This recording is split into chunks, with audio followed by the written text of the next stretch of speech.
Bueno, muy buenos días a todos. Bienvenidos. Agradecemos su puntualidad e interés en este webinar que tiene como propósito dar a conocer las últimas tendencias en fiscalización, regímenes y fallos recientes en temas de precios de transferencia. Los invitamos cordialmente a escanear el código QR que están visualizando en este momento y completar el formulario con el propósito de compartirles la presentación y grabación de este evento y más información de nuestros expertos. El día de hoy nos acompañan nuestros expertos, el señor Lucas Rodríguez, el cual es socio de precios de transferencia de BDO en Panamá. Él es responsable para la región de Centroamérica. Lucas es licenciado en Economía y máster en Finanzas. Posee más de 14 años de experiencia en cumplimiento de precios de transferencia para Latinoamérica. Brinda asistencia en litigios fiscales para grandes contribuyentes y cuenta con más de 10 años de experiencia en procesos de evaluación de negocios, intangibles y propiedad intelectual. A su vez, nos acompaña el señor Luis Miguel Jiménez. Él es gerente senior de precios de transferencia de BDO en Colombia. Es economista y máster en finanzas. Actualmente lidera el equipo de operaciones financieras de la práctica de precios en BDO en Colombia y tiene a cargo la definición y estandarización de los análisis de las operaciones financieras desarrolladas al interior de grupos multinacionales. Luis Miguel ha participado en varios proyectos de consultoría relacionados con la definición de las políticas globales de precios de transferencia para distintos grupos multinacionales y tiene experiencia en el desarrollo de análisis macroeconómicos, sectoriales y benchmarking. Bienvenidos a todos y le doy la palabra a Lucas.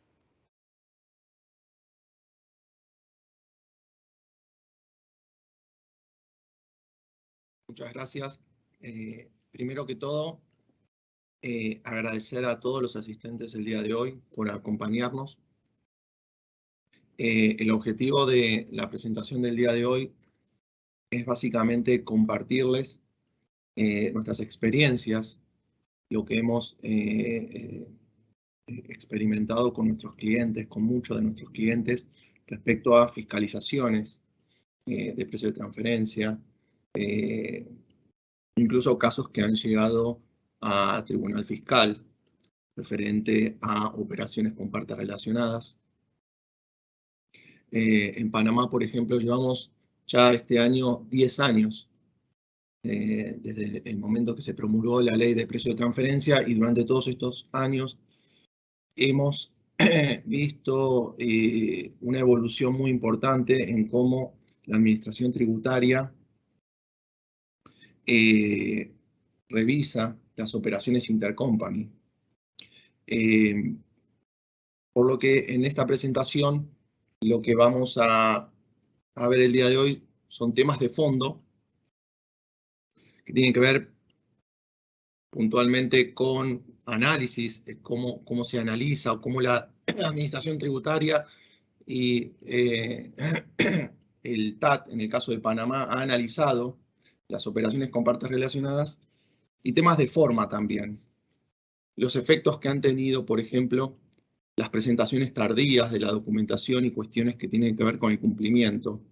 Y este punto es importante porque, bueno, no tengo un dato oficial, pero sí podría decirles que en Panamá las multas por no presentación creo que se han transformado en una fuente de recaudación tan importante como los ajustes de precio de transferencia. Es decir, evidentemente la administración tributaria le ha dado mucha importancia a estas cuestiones que tienen que ver con la forma, con la presentación a tiempo, porque en efecto esto ha generado una cantidad de multas que no han sido, han sido bastante significativas estos últimos años. Y por lo tanto, el primer punto que vamos a ver va a ser un breve repaso de algunas fiscalizaciones, la revisión de la documentación y un caso de multas establecidas por justamente la no presentación de la documentación de precio de transferencia. Luego veremos un caso que ha llegado al TAT, que tiene que ver con cargos del exterior, específicamente cómo la administración tributaria revisó revisó ese cargo, lo analizó, impugnó la deducibilidad de dicho cargo, y el TAT, el Tribunal Fiscal, le dio la razón, apoyó la decisión de la DGI. Entonces, compartirle un poco nuestras experiencias respecto a este tema y obviamente compartirle nuestras sugerencias de cómo lidiar al análisis de los cargos que recibimos del exterior y que muchas veces no sabemos muy bien qué es o muchas veces no tenemos un completo entendimiento de cómo analizarlo y cómo documentarlo.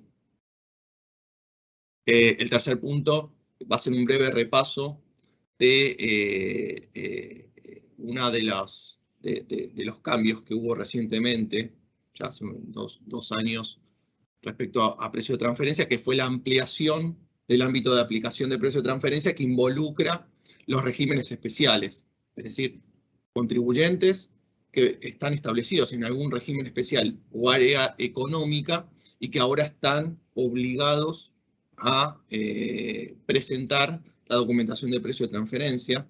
Así que ahí también compartirle algunos tips, algunas sugerencias que los ayuden a identificar cuáles son esas obligaciones. Y finalmente, unos comentarios finales que resumen un poco todos estos 10 años de experiencia que hemos tenido en precio de transferencia con la ley que, como les digo, por primera vez fue establecido en el 2012. Bien, a continuación entonces hacemos un breve repaso de una reseña histórica de lo que les comentaba de la normativa de precio de transferencia en Panamá, que arranca con la ley 33 del 2010 y luego hay una revisión, una modificación con la ley 52 del 2012, que básicamente establece la aplicación de precio de transferencia para todas las compañías que lleven a cabo operaciones con partes relacionadas del exterior.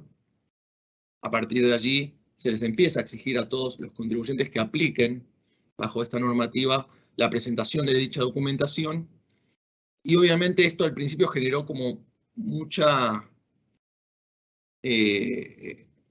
confusión en muchos contribuyentes, sobre todo aquellos que tenían operaciones que estaban establecidos en zonas libres de Colón, que tenían ingresos de fuente extranjera, principalmente. Y eso ha generado, en efecto, que muchos contribuyentes no puedan cumplir o no cumplan, sobre todo al principio, con la presentación de los formularios, y hayan generado multas excesivas, como vamos a ver a continuación. En el año 2012 y 2018 es el periodo donde, bueno, se reglamenta la documentación con el decreto ejecutivo 958 y el 390 en 2016. Básicamente allí nos dice qué debe contener un estudio de precio de transferencia en Panamá, o sea, qué es válido para la DGI un estudio de precio de transferencia y todos los elementos que debe contener el reporte. Y un proceso muy importante en la revisión de la forma, como les comentaba recientemente. Hasta la fecha de hoy, incluso, contamos con muchos de nuestros clientes que siguen recibiendo multa, muchos casos de muchas multas por olvido o por omisión, no solo de la presentación del 930 del formulario, sino por diferencias entre el formulario y la declaración de renta, que ese también es uno de los puntos muy importantes, que es que coincida la documentación. La discrepancia entre el estudio, el formulario, el estado financiero auditado, fue en efecto un elemento que toma la DGI al momento de llevar a cabo un proceso de fiscalización, revisar toda la documentación de forma integral y revisar que todo concilie. Y si no concilia, bueno, será un elemento más que utiliza la administración tributaria para, de cierta forma, impugnar muchos de los resultados que puede llegar a presentar el estudio de precio de transferencia, o sea, la documentación que presenta el contribuyente frente a la DGI. Y revisiones de fondo, y como yo puse allí, un poco más sustanciales, que tienen que ver con la objeción de comparables. Es decir, la DGI se involucra en el estudio, revisa las comparables, revisa sus funciones y un poco hace el match de si esas funciones, activos y riesgos, en cierta manera, lo que a veces llamamos el perfil funcional o de la compañía, un poco valida con la del contribuyente, y a partir de allí, si no, empezar a descartar comparables escogidas por el contribuyente y bien seleccionar nuevas. No voy a meterme mucho en el tema, pero sí mencionarles las preferencias, ciertas preferencias que ha manifestado la DGI de ciertos métodos sobre otros, preferencias sobre márgenes netos por sobre análisis a márgenes brutos. Esto es importante al momento de analizar, ¿no?, la fortaleza, por así decirlo, del estudio o del análisis de precio de transferencia de un contribuyente, qué tipo de método se utiliza y si eso, frente a una administración tributaria, puede generar algún tipo de controversia o de diferencia versus los criterios que utiliza la DGI. Otro punto importante es la objeción de los otros ingresos. Hemos visto muchos casos del TAT donde al momento de estimar el margen de rentabilidad de la compañía, muchos utilizan dentro de los ingresos operativos los conceptos de otros ingresos que muchas veces encontramos en los estados financieros auditados. La DGI ha mencionado que otros ingresos no son aplicables al momento de estimar el margen operativo, y el TAT efectivamente le ha dado la razón. Otros ingresos debe descartarse en la estimación de los márgenes de rentabilidad. Y la validez de la información segmentada, o sea, que el contribuyente sea capaz de segmentar información es muy importante al momento de analizar las operaciones con partes relacionadas. Y finalmente, en los últimos 3 años, hemos, como les mencioné, visto la incorporación de los contribuyentes que se encuentran establecidos en regímenes especiales, incremento muy importante de las fiscalizaciones propiamente dicha, y los efectos, y esto es importante, de las medidas anti-BEPS, es decir, medidas anti-erosión de base gravable, que el impacto que tuvieron estas medidas en la normativa local. O sea, muchas de las sugerencias que ha establecido la OCDE sobre los famosos planes de acción BEPS, de los cuales posiblemente ustedes hayan escuchado, tengan conocimiento, estos planes de acciones que ha sugerido la OCDE desde el 2013, entre el 2013 y el 2015, bueno, han tenido efectos reales en la normativa local. Y mucho de esto que les estoy comentando están fuertemente influenciados justamente por esas medidas anti-BEPS. Bien, seguidamente, el primer caso que sí quisiera compartirles respecto a nuestras experiencias es tal vez el caso más importante respecto a lo que es una multa de precio de transferencia, un caso muy conocido que ha llegado a la Corte, sobre un contribuyente que en 2014 recibe por parte de la DGI una sanción, una penalidad de $1 millón por la no presentación del formulario 930 en el ejercicio 2012. O sea, recién comenzada la normativa de precio de transferencia, el contribuyente omitió presentar el formulario de precio de transferencia y razón por la cual la DGI emite esta multa de $1 millón. Por supuesto, el contribuyente solicita una revisión del caso por parte de la DGI, lleva el caso al Tribunal Fiscal, al TAT, y en el 2019 el TAT confirma la resolución y le da la razón a la DGI, en el cual el contribuyente debe pagar $1 millón. Por supuesto, luego el contribuyente agota las instancias en la sala tercera de lo contencioso administrativo de la Corte, quien ratifica efectivamente la decisión de la DGI. Aquí el caso es interesante, no solo por la cuantía de la multa de $1 millón, sino por la defensa del contribuyente. Y la defensa era que sus operaciones no tenían efectos en los ingresos, costos o deducciones que determinan la base imponible del impuesto sobre la renta. Es decir, las operaciones con partes relacionadas del contribuyente no tenían efecto en el impuesto sobre la renta, sino que eran de fuente extranjera y adicionalmente pertenecía a un régimen especial que era la zona libre de combustible. Como fue escrita realmente la normativa en aquel momento, muchos contribuyentes cometieron el mismo error de no presentar sus operaciones con partes relacionadas en el formulario 930 en la medida que sus operaciones eran fuente extranjera. Pero lo cierto es que más allá de la confusión que generó la normativa en aquel momento y la propia administración tributaria, creo yo que ayudó un poco a la confusión, la DGI mencionó que la inclusión en la declaración de renta de operaciones con partes relacionadas automáticamente obligan al contribuyente a presentar el formulario 930. Y que una exoneración de impuestos sobre la renta, por más que esas operaciones no formen parte de la base gravable del contribuyente,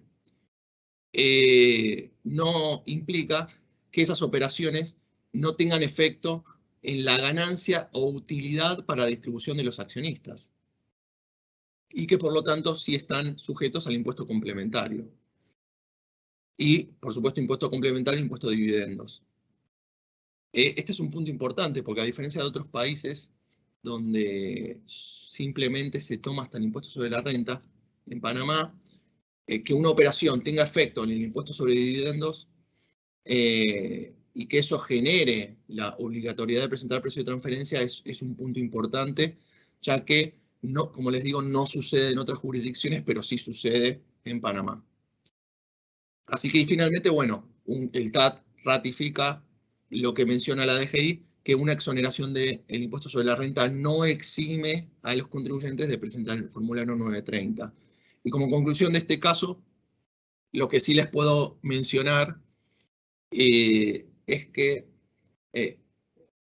posiblemente yo no conozco otra jurisdicción, otro país que tenga multas tan altas y lleguen hasta $1 millón por la no presentación de un formulario. Uno diría que la presentación tardía de un formulario, de una declaración, puede ser visto como un problema de forma y no de fondo. Sin embargo, en Panamá este problema, digámoslo, de forma puede impactar significativamente en la penalidad de un contribuyente. Seguidamente, mencionarles sobre fiscalizaciones que hemos vivido y que hemos también experimentado con muchos de nuestros clientes y que la DGI se ha basado, creo yo que se ha basado en muchas de las sugerencias que ha dado la OCDE en cómo analizar las operaciones intercompany y específicamente los servicios que un contribuyente y los cargos que un contribuyente local recibe de partes relacionadas. Y digo esto porque el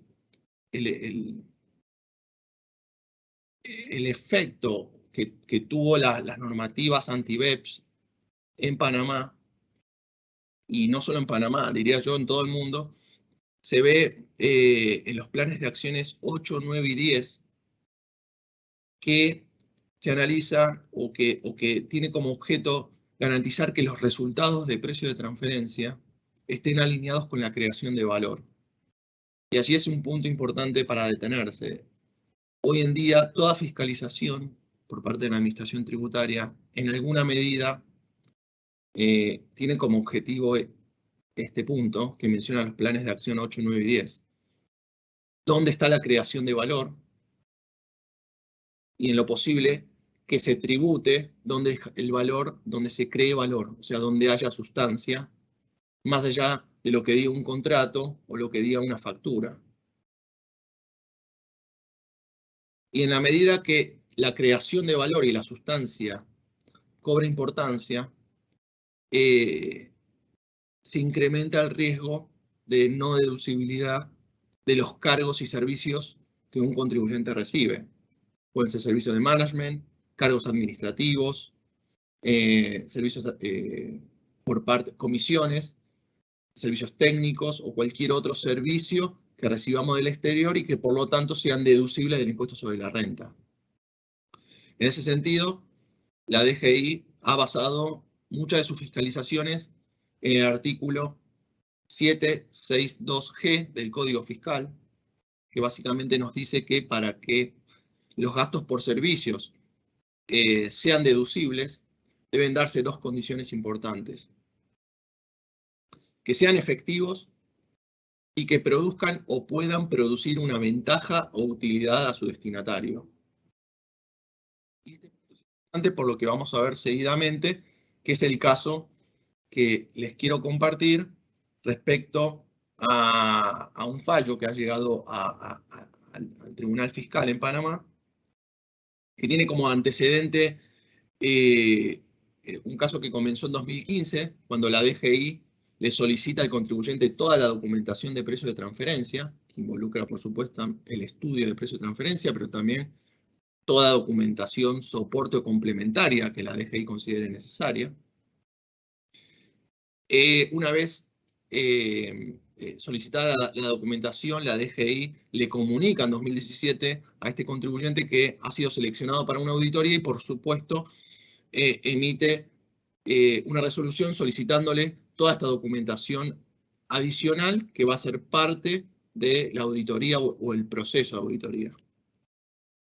Entre 2018 y 2019 se da primero la resolución por parte de la DGI emitiendo un ajuste de precio de transferencia y finalmente en 2019 la apelación del TAT, que en cierta parte le da la razón a la administración tributaria. El caso es un caso un poco complejo donde se habla de muchos temas, pero el más importante tiene que ver con los servicios.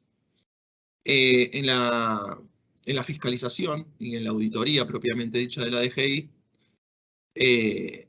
la administración tributaria halló múltiples inconsistencias en la documentación de precio de transferencia en el estudio.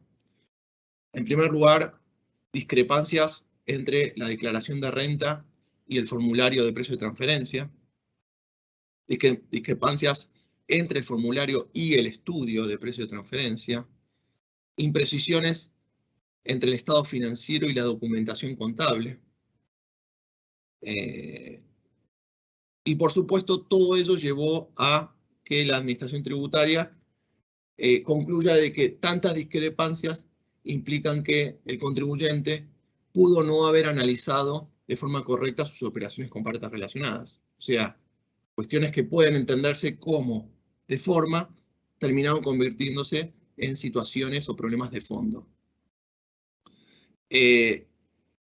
Más allá del rechazo también del método y de las comparables, otro aspecto importante fue que cuestionó las facturas que había recibido de su parte relacionada de Costa Rica.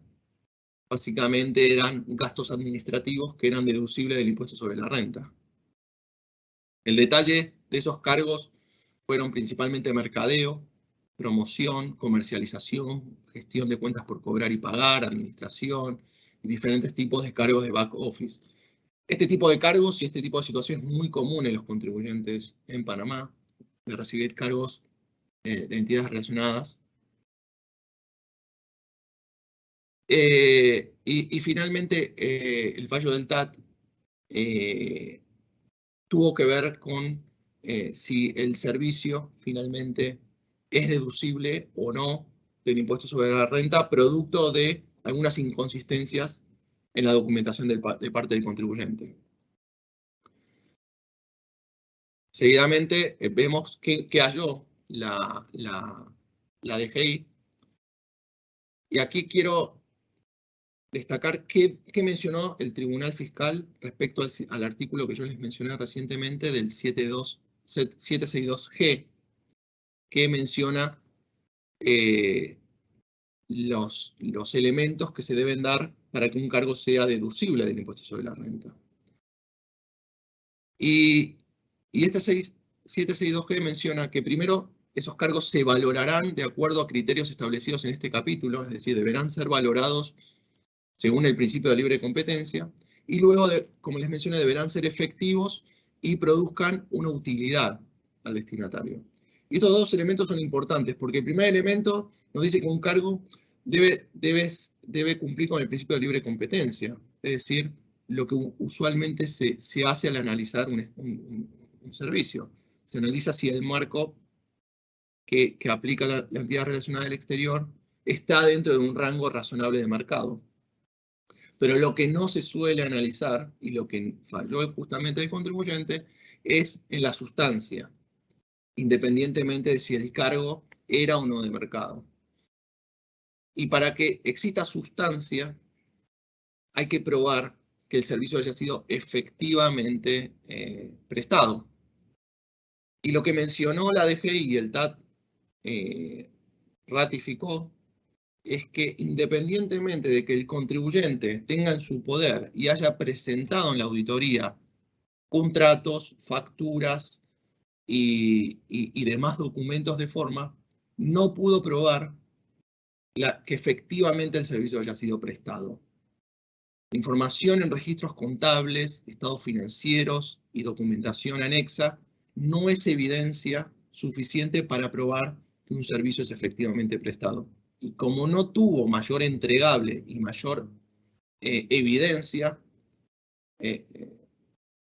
sencillamente la DGI rechazó la deducibilidad del cargo y la DGI y el TAT, por supuesto, ratificó dicha decisión. Así que, ¿cuáles son nuestras sugerencias para manejar este tipo de servicios entre partes relacionadas? Bueno, seguidamente les compartimos los 3 puntos que nosotros siempre mencionamos que hay que prestar atención en cargos entre partes relacionadas.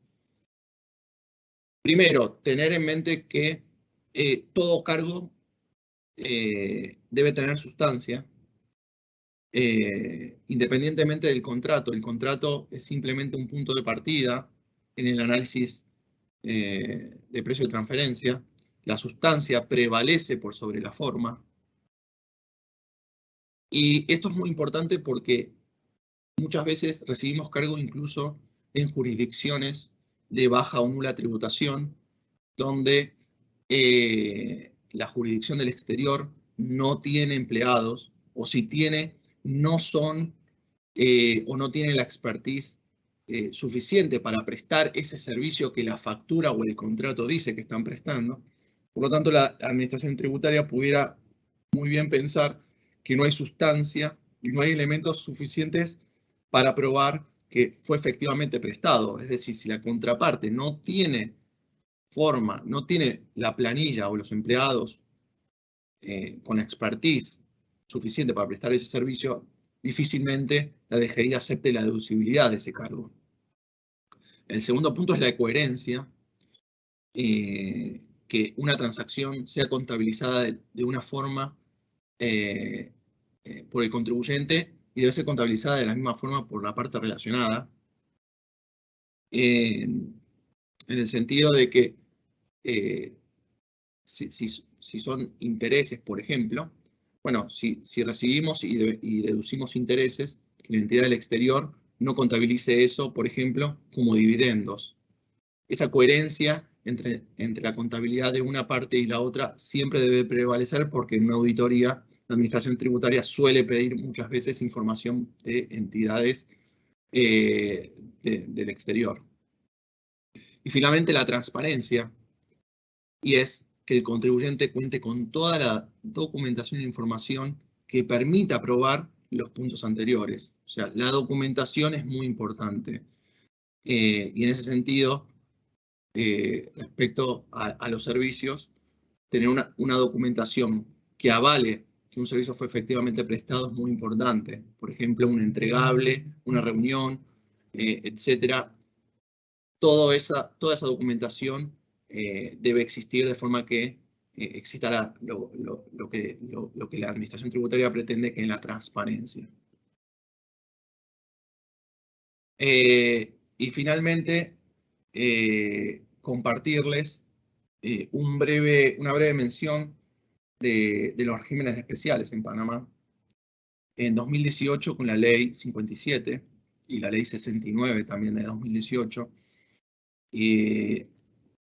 Panamá incluyó dentro de los obligados a presentar precio de transferencia a todos los contribuyentes que estén establecidos en regímenes especiales. Regímenes especiales establecidos o por establecerse. Incluso aquellos que estén 100% exonerados de impuestos sobre la renta o impuestos sobre dividendos. Aún aunque estén 100% exonerados, todo contribuyente que esté establecido en un régimen especial y que tenga operaciones con partes relacionadas, tanto locales como del exterior, deben presentar documentación de precio de transferencia. La no presentación de la documentación los genera pasibles de una multa que es similar a las que ya comentamos, que es del 1% de las operaciones con partes relacionadas en caso de no presentar el formulario. Y esto es importante porque muchas veces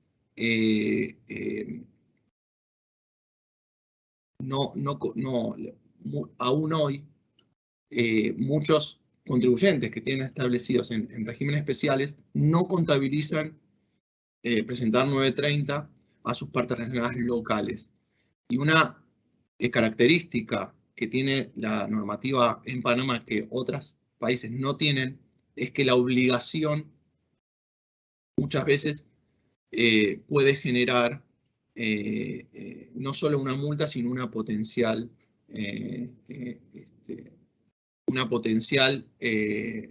auditoría, y la multa no es solo por el no cumplimiento, sino por la diferencia. Si existen diferencias, también se aplica el 1% sobre dicha diferencia que no haya sido declarada en el formulario 930.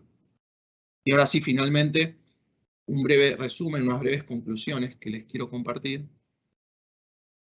Y son las siguientes. Primero, como ya les comenté, deben considerar que las multas en Panamá son significativas, que pueden llegar hasta el $1.000.000 por no presentación del 930, y de $1.000 a $5.000 en caso que la Administración Tributaria pida o solicite el estudio y el contribuyente no llegue a presentarlo a tiempo. También eso genera multas. Nuevamente, considerar las obligaciones formales que existen en Panamá y la consistencia de la documentación. Un punto importante es que la emisión de facturas es obligatoria, sobre todo para la deducibilidad de los cargos. Muchas veces, entre partes relacionadas, no se emiten facturas y efectivamente toda operación debe estar respaldada por una factura. Considerar que para que la prestación sea efectiva debe haber evidencia, entregables, mails, etc. Y finalmente, bueno, los regímenes especiales que aplican precio de transferencia y que para el 2022 se esperan cambios en la declaración de renta, nuevas casillas para reportar partes relacionadas, y va a ser mucho más sencillo para la Administración Tributaria darse cuenta qué contribuyente en régimen especial está en falta. Hoy en día, por el modelo que tiene la declaración de renta, es un poco más complicado, pero se espera que con el cambio que se verá este año, para los vencimientos del año próximo, ya sea sí mucho más fácil para la DGI. Y con esto doy por terminada la parte de la experiencia en Panamá y le paso la palabra a Luis, que les va a comentar sobre las experiencias en Colombia. Muchísimas gracias.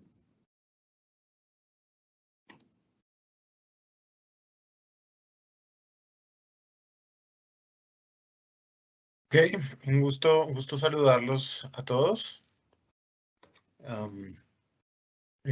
Como lo comentaba Lucas, nosotros en Colombia y en general en Latinoamérica tenemos regímenes de precios de transferencia que son muy similares y que abarcan unas revisiones de parte de los fiscos que también son, digamos, consecuentes con esa realidad en la que están la gran mayoría de países en Latinoamérica, y es que son compañías en su mayoría subsidiarias de grupos multinacionales, y estamos muy abocados hacia los formalismos.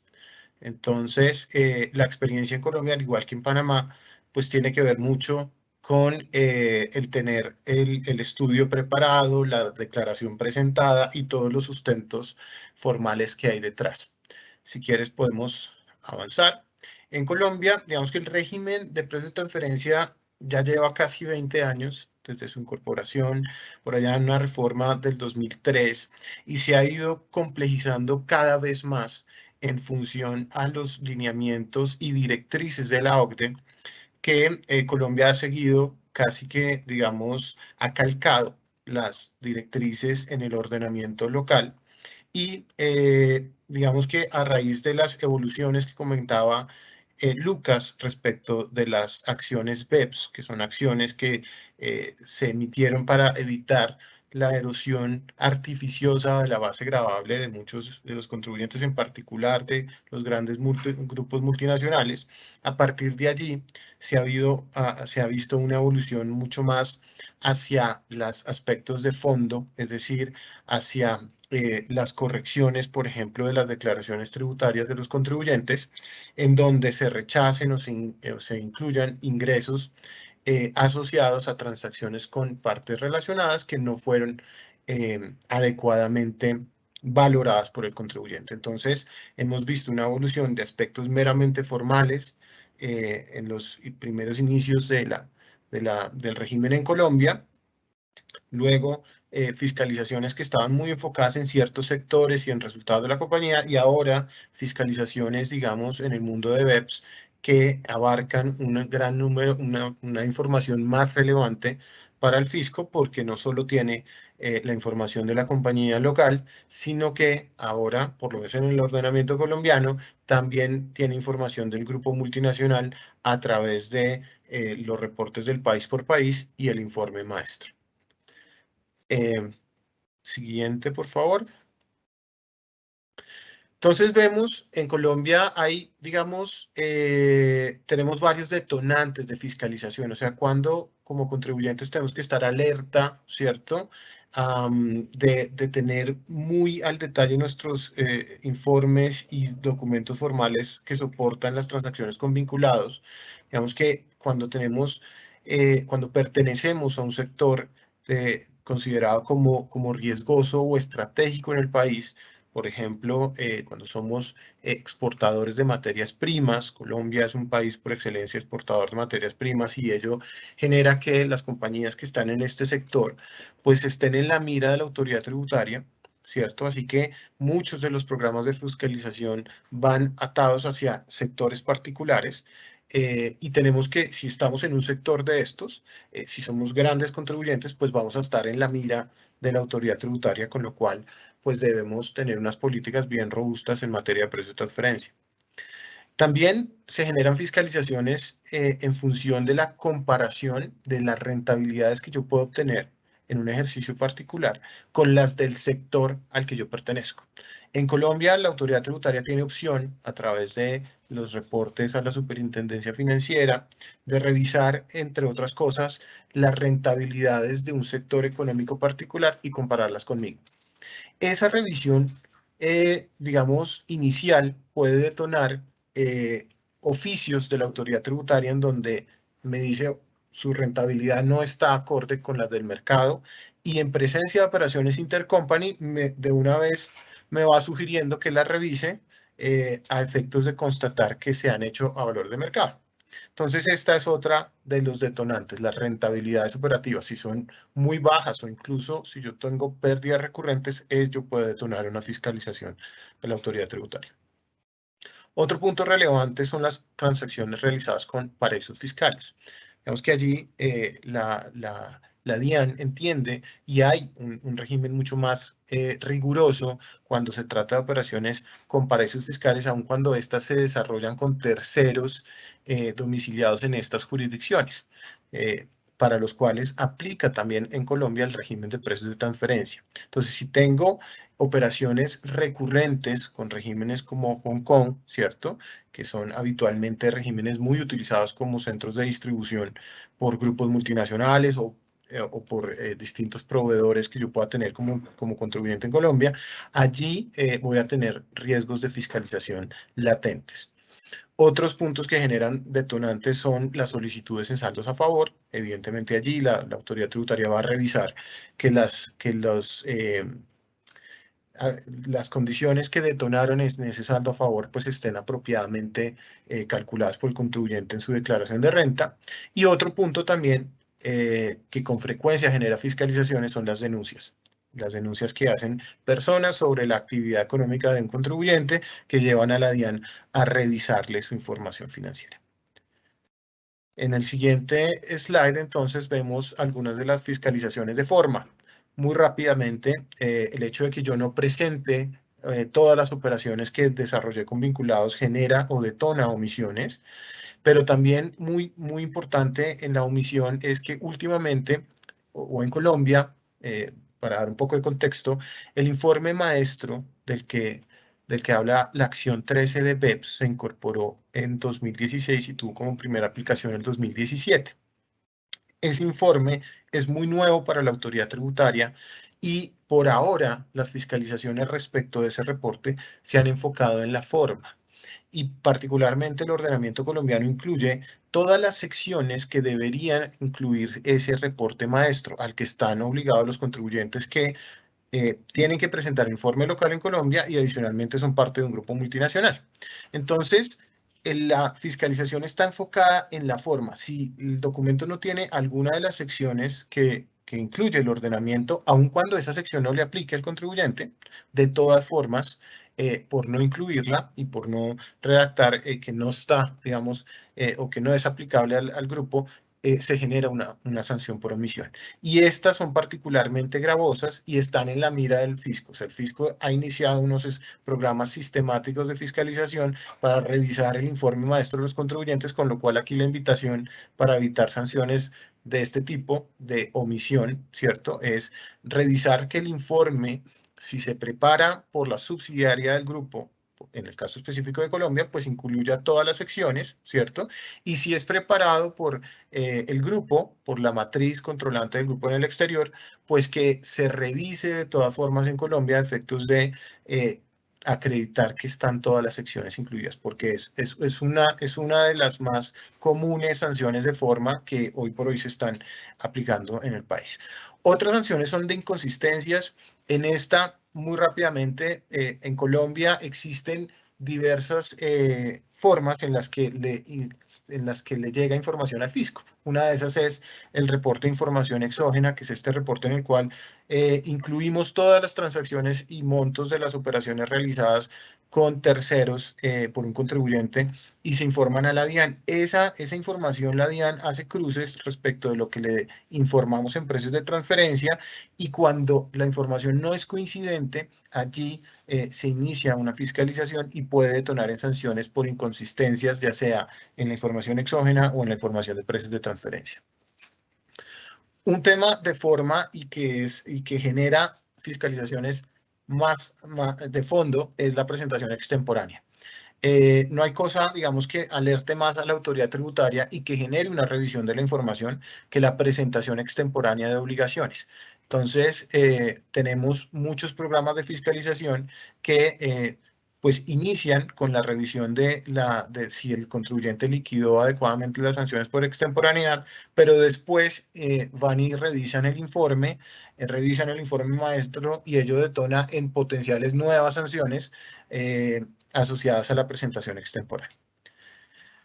Luego tenemos las sanciones, en el siguiente slide están ya los temas de fondo, que tienen que ver con el cumplimiento del principio de plena competencia, es decir, con observar que las operaciones que yo haga estén pactadas de acuerdo con lo que yo hubiera pactado con terceros independientes. Y allí tenemos que habitualmente, cuando los contribuyentes tienen una rentabilidad que a nivel operativo, es decir, considerando no solo los costos, sino además los gastos operacionales de ventas y administrativos y otros, cuando esa rentabilidad operativa es muy baja, la DIAN tiende a cuestionar el análisis que se aplica. Normalmente, y muchos grupos multinacionales aplican como política de precios de transferencia el asignar un margen bruto objetivo a la subsidiaria, por ejemplo, en este caso en Colombia, y a veces ese margen bruto no alcanza a cubrir los gastos operacionales y de ventas. Entonces allí la DIAN, la autoridad tributaria, hace nuevamente fiscalizaciones sistemáticas en las cuales intenta probar el principio de plena competencia de esa operación, no a través del margen bruto, sino a través del margen operativo. Entonces aquí la consideración es, si nosotros estamos bajo un modelo de margen bruto, estamos probando nuestros análisis, bien sea con la aplicación del método del coste incrementado o mediante la aplicación del margen de reventa, allí tenemos que revisar si también a nivel de margen operativo estamos bien, y si no, digamos que preparar todo ese acervo probatorio que nos va a permitir defendernos en caso de que la autoridad tributaria intente modificar el método. Generalmente la modificación del método a nivel de margen operativo conlleva ajustes en la declaración de renta. Otros temas, como lo veíamos con Lucas, son el hecho de tener pagos por servicios sin sustancia, ¿cierto? Aparente. Es decir, tenemos cargos recibidos en Colombia por servicios de los cuales no se nota a primera instancia el beneficio y no sabemos o no tenemos un detalle de realmente qué nos está prestando el vinculado en el exterior. Cuando eso pasa, pues de nuevo pueden generarse fiscalizaciones que detonen en el rechazo de la deducibilidad de sus gastos.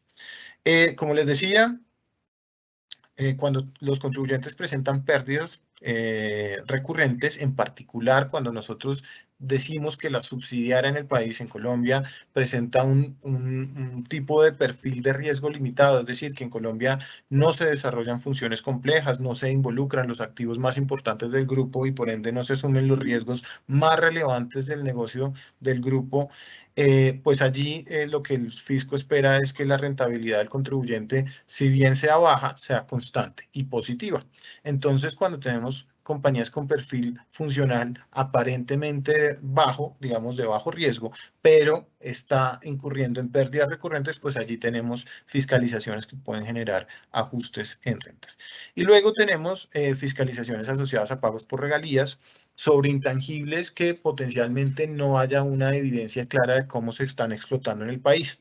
Entonces, cuando tenemos una marca, ¿cierto?, en Colombia y la explotación del negocio en Colombia nos está dando pérdidas, pero aún así nos están cobrando la regalía, pues allí podría potencialmente generarse riesgos asociados a la deducibilidad de ese gasto. Entonces, digamos que estas son cuatro fiscalizaciones de fondo muy recurrentes en Colombia. Si quieres, podemos seguir al siguiente slide. Muy rápidamente, quería exponerles acá unos fallos de la máxima instancia en Colombia, que es el Consejo de Estado. Normalmente, cuando hay aspectos o controversias de fondo entre el contribuyente y la DIAN, que es la Administración Tributaria en Colombia, esas controversias no se dirimen en vía administrativa y tampoco en la primera instancia judicial. Normalmente llega hasta la última instancia, hasta el Consejo de Estado, y es allí donde se hace un pronunciamiento, digamos, de fondo y en derecho sobre esa controversia. Tenemos dos relevantes que quisiera traer acá en la presentación y es la aplicación de ajustes de comparabilidad. La norma, y esto es común en todos los países, permite que cuando un contribuyente afronta circunstancias particulares, pueda detraer esas circunstancias de su información financiera a efectos de hacerla comparable con las compañías que se están utilizando para construir el rango de plena competencia. Tenemos dos casos.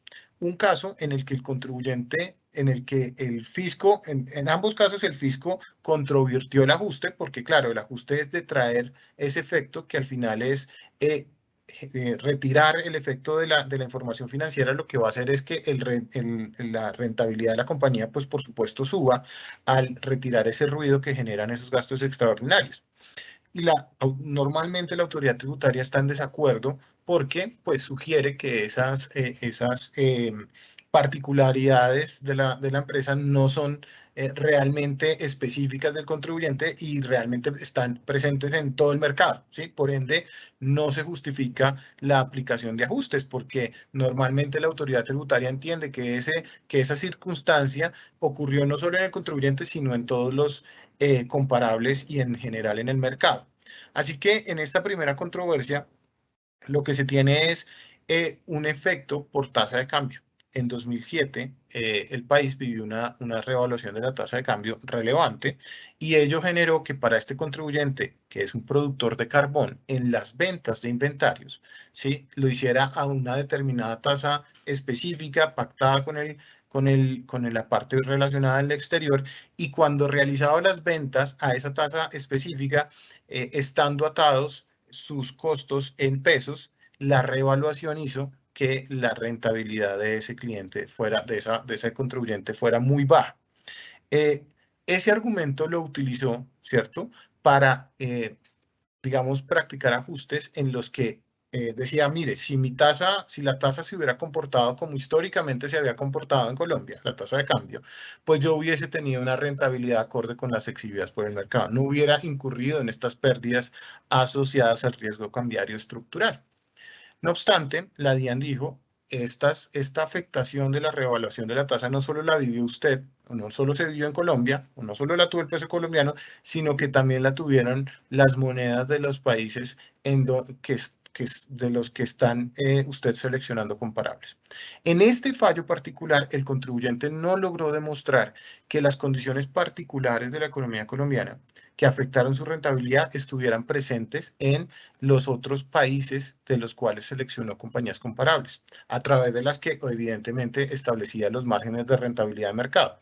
Así que el fallo, en consecuencia, fue contrario al contribuyente porque éste no logró probar que esas circunstancias particulares también no estuvieran presentes en este caso en los comparables. En el siguiente fallo, que está en el siguiente slide, por favor, allí es un caso contrario en el que existen unos gastos unos gastos extraordinarios asociados a nóminas, y el contribuyente en este caso, que es un manufacturero de vidrio, logró acreditar que esos gastos no estaban en la misma dimensión en las compañías seleccionadas como comparables. Esos gastos fueron particularmente gastos administrativos. Al comprobar el contribuyente esto, fue posible, digamos que a pesar de que la negativa del fisco, en el fallo de última instancia, el Consejo de Estado dio razón al contribuyente porque él había logrado probar en efecto la circunstancia particular del negocio en Colombia. Entonces, como conclusión, es habitual que se practiquen ajustes de comparabilidad en los estudios de precios de transferencia. Es común que la DIAN, las autoridades tributarias, cuestionen la aplicación de ese ajuste porque, pues, evidentemente, esos ajustes surgen de condiciones que erosionan la base gravable, ¿cierto? Pero entonces, aquí la consideración más relevante es que cuando se vayan a practicar, no solo se revise cuál fue el impacto de esa condición específica en la compañía, sino si estuvo o no presente en los comparables utilizados. Acá muy rápidamente, en el siguiente slide, vamos a hablar un poco de algunos regímenes tributarios especiales en Colombia. Básicamente, hay tres tipos digamos, incentivos tributarios. Uno es rentas exentas, ¿cierto? El otro es la reducción de las tasas de tributación, ¿sí? Principalmente o casi de manera exclusiva en zonas francas, y otros son los beneficios tributarios que ciertos contribuyentes obtienen. Vamos a hablar también un poco de las obligaciones de precios de transferencia respecto de las zonas francas exclusivamente y de los regímenes tributarios preferenciales en el exterior, con los que Colombia tiene, digamos, con los que un contribuyente pueda llegar a tener operaciones. Entonces, seguimos.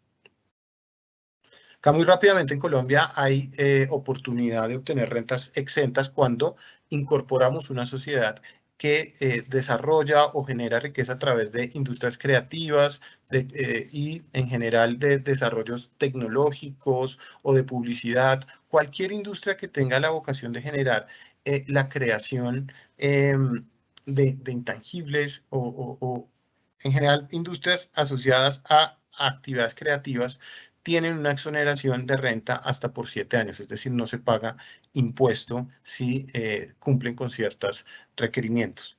También aquellas compañías que se incorporen y cuyo objetivo sea el desarrollo del campo colombiano también están exentas de impuestos por un término de 10 años, y aquellas compañías que se dediquen a la venta de energía eléctrica a través de medios renovables estarán también exentas hasta por un periodo de 15 años. Estas rentas exentas tienen una connotación que son temporales, o sea, no están permanente en el tiempo el beneficio, pero sí por un tiempo que genera eficiencias tributarias. Vean que si un grupo multinacional sentado en Panamá quisiera generar eficiencias respecto de sus actividades de desarrollo tecnológico, podría incorporar un hub de servicios de este tipo en Colombia y no tendría que pagar en un principio renta por las actividades que se desarrollen en el país.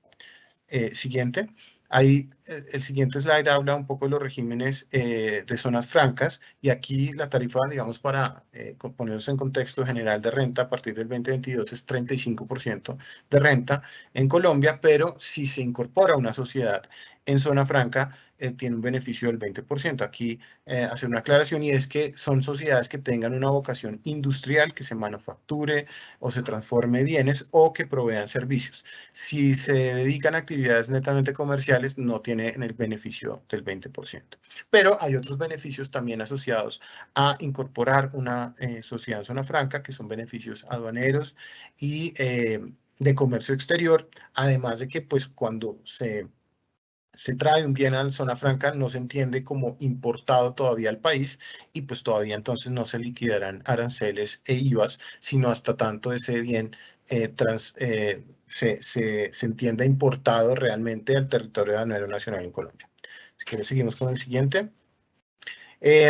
Rápidamente, decirles que a diferencia de lo que ocurre en Panamá, en Colombia, digamos que no, la norma general es que las transacciones con vinculados locales no están sometidas al régimen de precios, no tenemos que presentar formalidades, más allá de que sí tenemos que validar que el principio de plena competencia se cumple. No hay que presentar formalidades en general por las operaciones hechas con vinculados locales, aun cuando estén sometidos a un régimen preferencial. Solo se deben presentar obligaciones cuando se opera con una entidad domiciliada en zona franca, y la obligación la tiene que presentar la entidad que está en el territorio aduanero nacional. Por otra parte, en el siguiente slide, cuando un contribuyente de renta desarrolla operaciones con paraísos fiscales, aunque sean terceros en el exterior o con entidades sujetas a un régimen tributario preferencial, allí la entidad en Colombia va a estar sometida al régimen de precios de transferencia, aun cuando, como les digo, esa operación se haga con terceros. El listado de regímenes de paraísos fiscales lo tiene el gobierno, está en el artículo 12251 del Decreto Único Reglamentario en Materia Tributaria, ¿cierto? Y es un listado taxativo, es decir, si la jurisdicción no está allí, no se considera como paraíso fiscal. Entre otras, Panamá no está allí considerada como un paraíso fiscal, que es una pregunta recurrente. Y tenemos otros que son los regímenes tributarios preferenciales.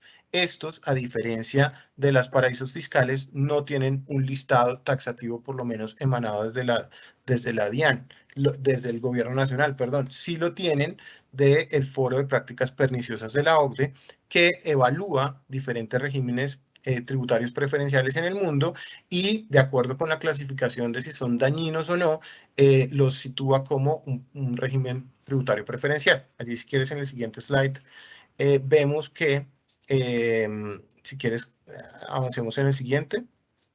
Vemos que el Foro sobre Prácticas Perniciosas tiene estos regímenes hoy por hoy como bajo revisión, es decir, son regímenes que o el gobierno no tiene un intercambio efectivo de información, o no tienen una tasa de tributación, o tienen una tasa de tributación muy baja, o no tienen tributación, o son regímenes que bloquean el acceso a empresas del mismo país, es decir, tienen ring fencing, o son regímenes en los cuales no se requiere una sustancia dentro del país para poder acceder a ellos. Entonces, estos son, digamos, los que hoy por hoy están bajo revisión de la DIAN y son los que los contribuyentes en Colombia deberían revisar. Si su contraparte en el exterior está sometida a uno de estos regímenes, tenemos que revisar, de acuerdo con el 260-7, si eventualmente son considerados como un régimen preferencial y, por ende, cualquier operación esté sometida al régimen de precios de transferencia.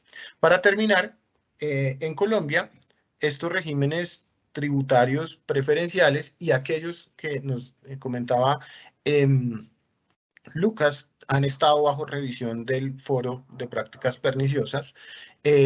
No ahora, pero sí desde el 2015 se han revisado esos regímenes y se han modificado en algunos casos para no caer en esta connotación.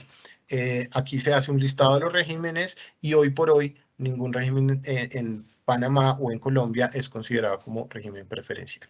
Entonces hasta acá digamos que esta era digamos, el contenido que les traíamos preparado.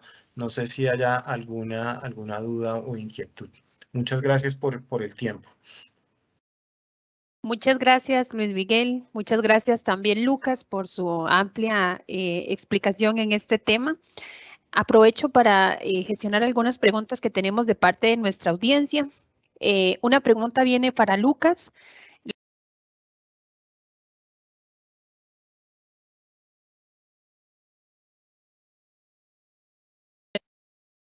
Muchas gracias a todos por su participación. Muchas gracias, Luis Miguel. Muchas gracias, Lucas, por su amplia explicación.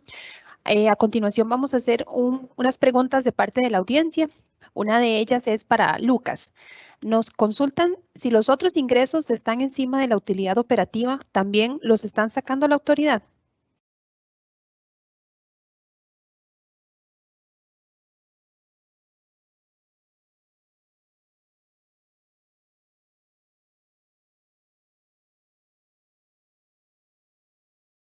Qué pena, creo que tuvimos un fallo con la conexión de Lucas, entonces vamos a hacerle la consulta a también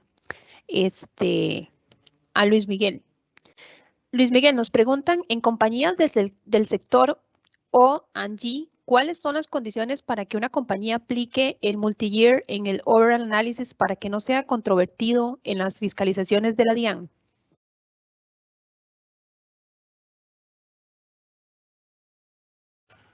Escúchame, no entendí muy bien la pregunta, ¿me la podrías Claro, se la leo repetir? textual. O podrían eventualmente de pronto hacer que la persona que la tenga nos pudiera comentar un poquito más sobre la consulta. Sobre la consulta. De acuerdo, si la persona está por acá presente, por favor le pedimos tal vez que nos pueda ampliar un poquitito. Entre tanto, bueno, ya volvió Lucas, entonces la pregunta de Lucas era que si los otros ingresos están encima de la utilidad operativa, ¿también los están sacando a la autoridad?